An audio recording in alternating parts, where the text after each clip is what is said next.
Okay, in this training module, you'll be learning how to perform a hill start and practice the switch from throttle to braking as you crest a gradient and go from ascending to descending. You'll be using GE ES44C4 locomotives hauling heavy intermodal freight. Now you'll go through the steps needed to take over this locomotive.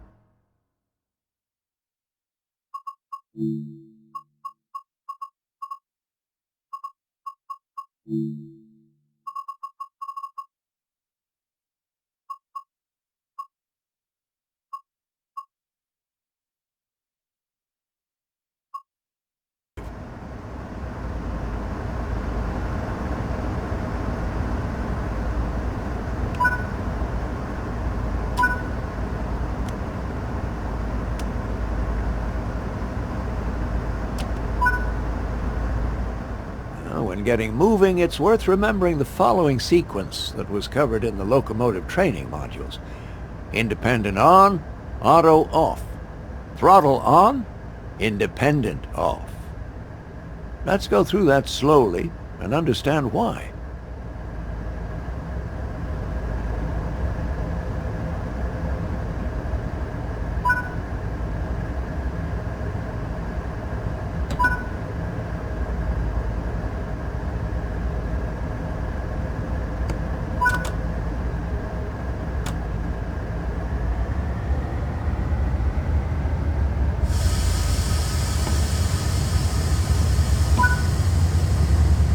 If you apply power too quickly, the wheels will slip.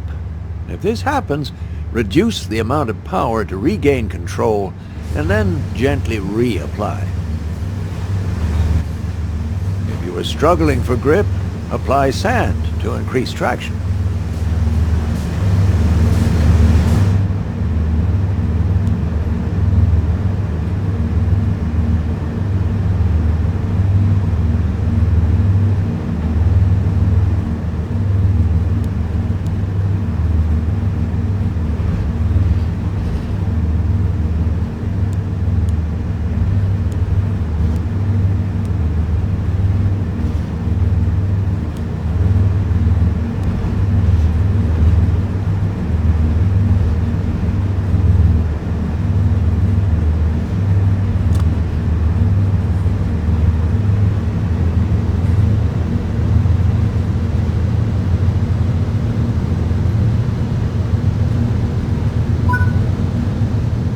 That's it. You're moving forwards under power.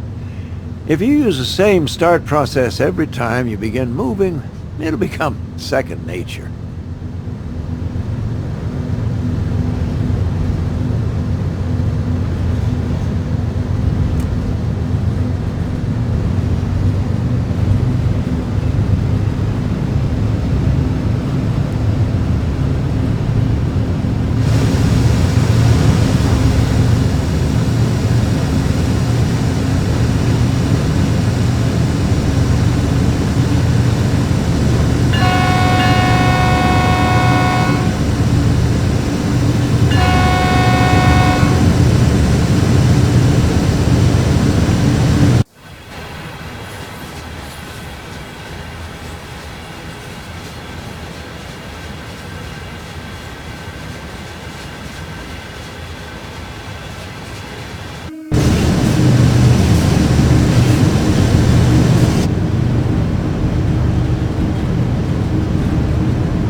Congratulations, you have reached the summit.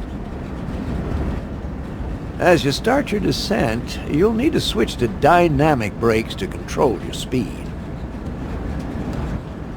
The most effective speed for dynamic brakes is around 30 miles per hour. So if you're exceeding that speed, you should be slowing down. Above 30 miles per hour, the dynamic brakes become a lot less effective, and you would be more reliant on the automatic brake. The automatic brake on its own will not provide enough fine control over the speed of the train. It's a blunt instrument because you can't partially release the brakes, and they take a few minutes to apply to the setting you've asked for. If you try to rely on just the automatic brake, you will often find yourself coming to a halt or going over speed while you wait anxiously for the brakes to apply. Watch the train speed as it crests the top of the gradient. You'll go from needing power to maintain speed to finding that power starting to accelerate the train. When you see that, start backing off power and aim to keep your speed below 30 miles per hour.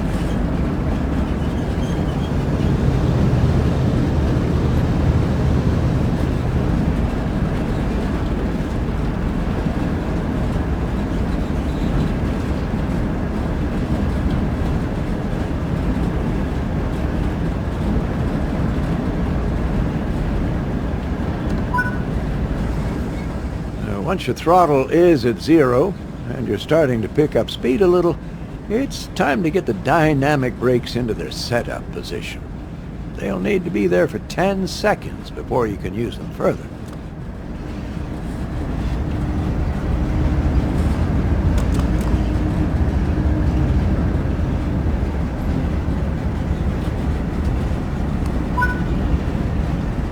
Start adding dynamic brake as needed to keep the speed in check. The dynamic brake is only on the locomotive and will react nearly instantly.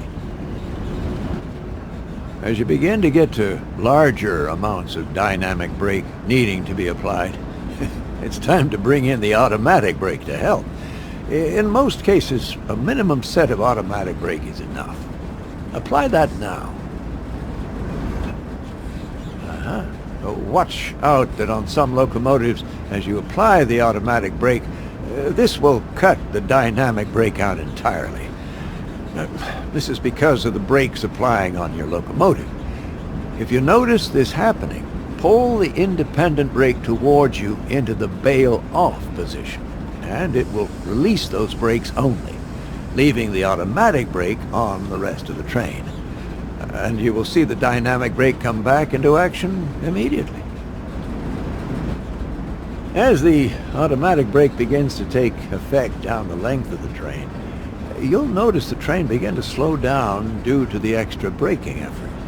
Gently dial back the amount of dynamic brake to compensate for this, and continue to try and aim to keep your speed around but not exceeding 30 miles per hour. If you find that full dynamic brake is unable to hold the train speed, add a little air with the automatic brake. Wait to see how the train reacts, and adjust with the dynamics as needed. Always work under your target speed of 30 miles per hour. If you find yourself chasing faster speeds, you'll need to take more substantial corrective action with the automatic brake. Okay. Come to a stop up ahead using the automatic brake.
Right.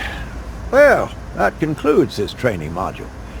It is highly recommended that you practice both hill starting and the change from ascent to descent until you are comfortable with them. They are one of the more challenging aspects of operating heavy freight, and you'll really feel like you're in more control of this train as you get the hang of this task.